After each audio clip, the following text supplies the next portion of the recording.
Bonsoir à tous. Le Grand Ornu Image devient donc CID pour Centre d'innovation et de design au Grand Ornu. Une nouvelle identité visuelle, un nouveau logo, mais aussi un nouveau nom pour s'ouvrir d'autres horizons. Ne dites plus Grand Ornu Image. Depuis le 1er décembre et après 30 ans de bons et loyaux services, il est remplacé par l'acronyme CID.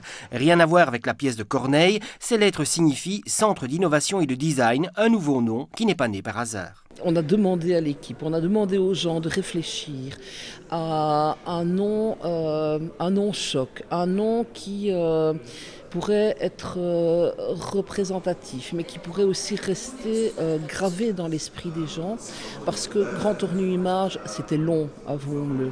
Le site est un nom qui est beaucoup plus percutant. Les activités que nous menons actuellement ne correspondent plus à celles qui étaient organisées au départ de cette belle aventure, d'autant plus qu'avec l'installation du Musée des Arts Contemporains du MAX sur le site du Grand Ornu, une série d'activités ont été abandonnées, telles que par exemple l'organisation d'expositions de photographie et autres.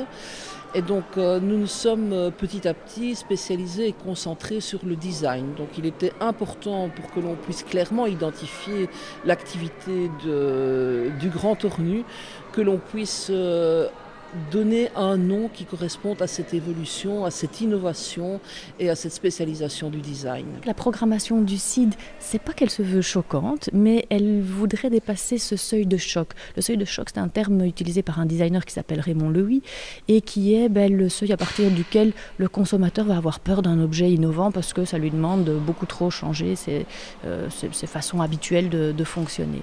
Nous, justement, ce seuil de choc, on veut le franchir pour pouvoir élargir l'espace d'appréciation d'un objet, pour pouvoir, en fait, c'est dépasser la peur de l'inconnu. Et ça, c'est tout simplement s'ouvrir à l'autre. Mais finalement, quand on évoque le design, de quoi parle-t-on exactement ? Selon le dictionnaire, c'est une esthétique industrielle appliquée à la recherche de formes nouvelles et adaptée à leurs fonctions. Fin de citation. Mais finalement, on devrait peut-être évoquer des mots plus simples comme poésie, imagination, créativité et surtout innovation. L'innovation, on l'entend souvent dans son sens industriel ou technique. C'est un progrès qui fait avancer un secteur d'activité. Mais nous, on l'entend comme étant une façon de changer sa façon de penser, sa façon de faire, sa façon de voir les choses. Ça demande de sortir un petit peu de sa zone de confort. On quitte ses habitudes, mais c'est vraiment comme ça que nous entendons l'innovation. Bien plus qu'au sens d'une innovation technologique ou industrielle.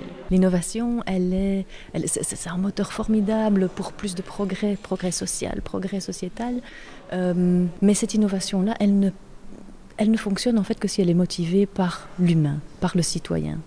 En fait, c'est vraiment l'attention à l'humain qui fait qu'on fait des progrès. Le moteur de la création pour des designers, pour des architectes, je crois qu'avant tout, c'est la fiction, le rêve et la poésie. On pourra d'ailleurs s'en rendre compte lors de la prochaine exposition intitulée Futur archaïque en janvier 2015. On y reviendra. La semaine prochaine, ce sera déjà notre dernier rendez-vous de l'année. Comme convenu entre nous, nous ferons un petit détour par l'école hôtelière de Saint-Guilain. Repas de fête oblige. À très bientôt.